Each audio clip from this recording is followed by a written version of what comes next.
Hello the internet, it is I, Chaotic Mess. The amount of times I changed this script, infinite. This video was supposed to come out like 2 weeks ago, but I didn't wanted to judge the drama on a halfway experience, so now that I have finished watching it, let's get started, and boy I have shit to say. Something to address though, I'm not here to talk about the actors' acting skills or cinematography, and stuff like that. Yeah. Before I get to my point, the story basically revolves around Kwon Jae, a loner, who is a devoted hardworking civil servant with the lowest rank at her job, and Sin-yu, a handsome lawyer who gets every girl to their knees. I mean, look at this face. Sin-yu has inherited incurable disease from his family. Wanting to break the curse, his path tangles with Kwon Jae, who happens to be an owner of a wooden box that contains a spell book only she is able to cast. Yes, I should be mentioning the good qualities of this drama, and honestly speaking, I even listed them and they were even part of this video, but it felt like a waste of time since everyone talked about, and it felt like repeating what everyone else said, so I edited it out. And honestly, in my subjective opinion, they were not worth mentioning, except for my baby, gyeong. Do I even have to say it? Do I have to? He's the best character in this entire drama, and you all are welcome to say whatever you want. I don't care. He is genuinely so good, and there isn't a single things I could point out about him and say that there is something wrong with him. He's just a wholesome. I could spend the rest of this video talking about him in details and I wouldn't get bored. For me, Kwon Jae have a better chemistry with Gyeong than she has with Sin-yu. I would be the happiest if she ends up with Gyeong. The relationship is clean and innocent, and it grows slowly. The way they interact with each other as the drama progresses is just so amazing. She fell first and then he fell harder. It's annoying that she doesn't end up with him. Now, let's talk about the problems with this drama. Number 1. Kwon Jae. Kwon Jae is kind of a complicated character for me. Let me explain by what I mean. So, Kwon Jae is supposed to be this hardworking loner who wants acceptance and to be treated right. She also has a soft heart, you know, that's why she falls in love with a guy that is nice to her. Now, I'm not saying I have any problems with the way she is written as a character, but my problem, no, you know, not a problem, I actually pity her. Feel free to bash me in the comment sections, but the person who wrote Kwon Jae hates her a lot. Like a lot. 1. Her co-workers say bad things to her whenever they get the chance. 2. Her team leader abuses his power and makes her do a lot of work. 3. Her success means they celebrate. She does the work and they celebrate. Worse, she is not even invited. 4. She's rejected by her crush in episode 2. Like, I know she was too quick to confess about how she feels and she is rejected. Boy, the writer cut her hope short. 5. Her future meant-to-be boyfriend judges her and looks down on her. Which I'm not complaining because they are complete strangers on episode 2, but I have a problem with the way he acted. I'll come back to that later on. Anyway, see what I mean? The writer doesn't let her breathe. And she, Kwon Jae, as a character annoys me sometimes. Like until episode 8, she doesn't stand for herself. Yes, it takes time until a person grows, but her major growth comes halfway into the drama. Her major growth. And it annoys me that she stood up for herself when Na-yeon slapped her. Then that's it. Her co-workers nitpick and say mean things, but she lets them be anyway. She stood up for herself against the girl whose father is the mayor and can fire her, but she didn't stood up for herself against these people. Fucking bullshit. She even decides to hang out and have drinks with them after all they've done to her. As if the past did not exist, and even when they are out to have drinks, they still say mean things, and she let it slide because it is presented in a comedic way. Kwon Jae doesn't know when to draw the line, which I find kind of stupid and reasonable at the same time. What I find reasonable is that she's a loner and she doesn't want to be like that anymore. She's afraid that if she tells her co-workers to back off, she'll be an outcast. I'll sympathize with that because she's scared to be lonely. But, the writer doesn't know when to stop this arc. Suddenly, Kwon Jae is strong and decides to stand for herself in front of Na-yeon, but this arc is thrown out the window. Her co-workers are not bad anymore. This makes Kwon Jae grow downwards instead of upwards. I swear, oh Lord, give me the strength. Good writing is ceasing to exist. Kwon Jae is weak on another level. This is what I mean by when I say she's annoying. She's a coward and she doesn't evolve. Her co-workers just stop being mean and there, no growth or whatsoever. Number 2. Consequence.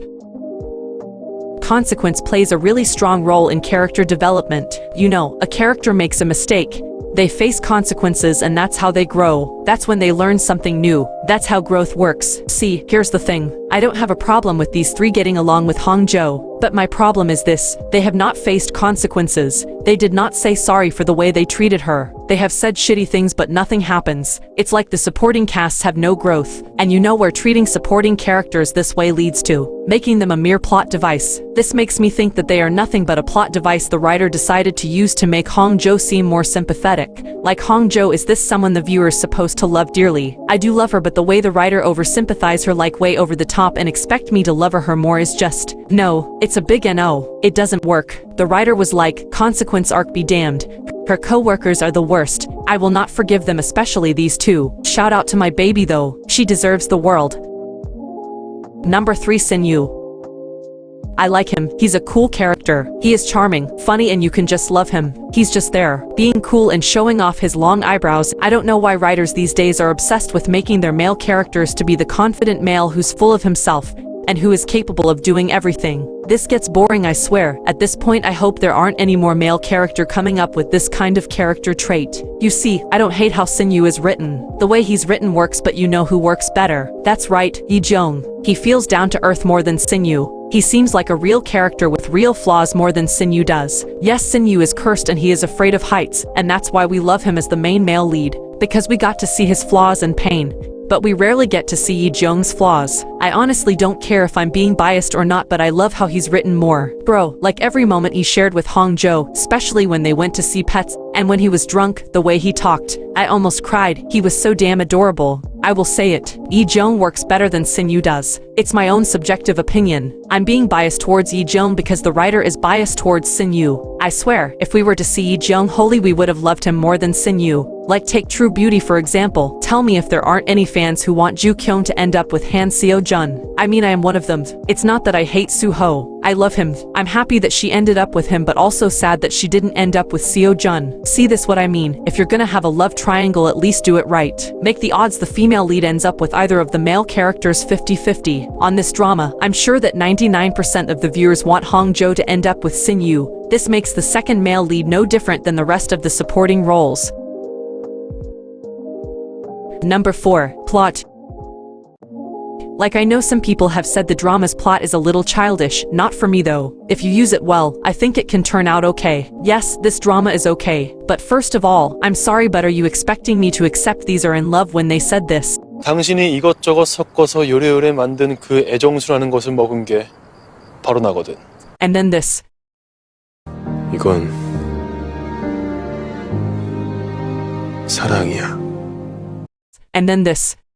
아파서 그런 것도 아니고 좋아해서 그런 것도 아니야. 뉴럴 커플링이래. And finally decided to say this. 흔들렸다고. And you expect me to accept it with a smile on my face. No, this is way too confusing and a desperate attempt to make more episodes. A desperate attempt to get Hong Jae and Sin-yu get close in the most absurd way possible. And it's annoying. At first they said it's the love potion, and I was like okay. And then Sin-yu was drunk and was like it's love, and then the doctor said it's just because of his sickness. But turns out it's actually really love. This is where I saw a real crack in Sin-yu's character. He is there wavering whenever the context changes. This makes it hard for me to believe that Sin-yu is really in love with her. Just because they said it's love, I'm not gonna agree with it. And the way the writer have treated my baby so dirty. You know how, when even these two have their own life and they are well shown but he doesn't have one. Like the only reason why he exists in this drama is to be Hong Jae's first love interest, and to be the soldier who will try to kill Hong Jae on their past lives. That's it. Like, away from Hong Jae and Sin-yu, he doesn't have a life. As if he's just a plot device. The spell casting and love potion arc feels like unanswered question because of two main reasons. One, is that it's not clearly explained if the love potion actually works or not. Second, is that the absurd reason why you cannot cast one spell more than once. Why? Tell me why. As long as you remember the ingredients well and you cast the spell the right way on full moon, why can't you cast the spell twice? You know what this is? Another absurd attempt to get Hong Jae and Sin-yu get closer. And I didn't really realize that Sin-yu's parents had problems until episode 15 or something. Yeah, they were just there. Number 5. Chemistry. Hong Jae and Sin-yu are great, but I don't know why though. It feels like there is something wrong with their chemistry. Like there is something missing to make it feel realistic even on a screen level. I don't know what is it, but there is something missing, and I know I'm not the only one feeling this way. But I was willing to keep watching and it sold off. For the first time, on episode 8, I saw good chemistry. They had honest conversation thanks to that date, though I'm not complaining and I'm actually glad that that date happened, but in other way. Like I would have liked it more if the writer didn't use the stalker, but still, it's great. Han Jo and Sin Yu got to have heart-to-heart talk, not once, but twice. It's the episode where we see Sin Yu genuinely care for Hong Jo. I love this episode, it's a chef's kiss. But, the drama slided down the hill brutally when I watched episode 9 and 10. Like bro, I hated both Hong Jo and Sin Yu from the bottom of my heart. Hong Jo was basically like, yes, go and break up with her. I'll wait for you until you go and break up with your girlfriend so you can be with me because we love each other. Fucking bullshit. Hong Jo. And Sin Yu is no different. Yes, Na Yeon is cheating on him. She's the worst and she's a bitch. But it doesn't make it okay for Sin Yu to act this way. It in fact makes him a big asshole. Because someone cheated on you doesn't mean you have to cheat back. I mean, you can cheat back, but you are no different from the person who cheated on. You also become an asshole. I honestly like these two's chemistry more than Sin Yu's and Hong Jo's chemistry. These two are fun to watch. And starting from episode 11, Hong Jo and Sin Yu started dating, but I swear it felt way too sudden. Like he dragged her out of the office and they kissed, and then the next episode they feel like couples who spent years together. From time to time their conversation feels forced rather than natural, and the way they suddenly got literally so close is baffling to me. Their relationship feels forced. It doesn't come out natural, and I think it's because the drama is being hurried a bit. I don't know, they felt like lovebirds and they were cute. But from time to time, it feels weird to watch them all lovey-dovey because, in my opinion, it still feels forced and unnatural. Like when I see how their relationship started and then suddenly, they are super close. It feels like I didn't get to see their relationship grow as a boyfriend and girlfriend. I just see that it has grown. Like an episode or two were cut off. Number 6. Comedy. I deeply want to talk about this drama's so-called comedy. The comedy in this drama has a nice touch to it, but you know when it gets problematic. Hong Jo is being bullied, but it's shown in a comedic way. And I'm sorry, but don't expect me to laugh about it just because they added a funny background soundtrack. I can stand it once or maybe twice. But in this drama, they take it way too far. It's not funny. Making bullying comedic is not funny. No, thank you. Thank you for watching and I hope you have enjoyed it. Like and subscribe for more videos like this. Comment down below what you thought of this drama and let's be respectful. Bye yees. It's my first video by the way, so please support me.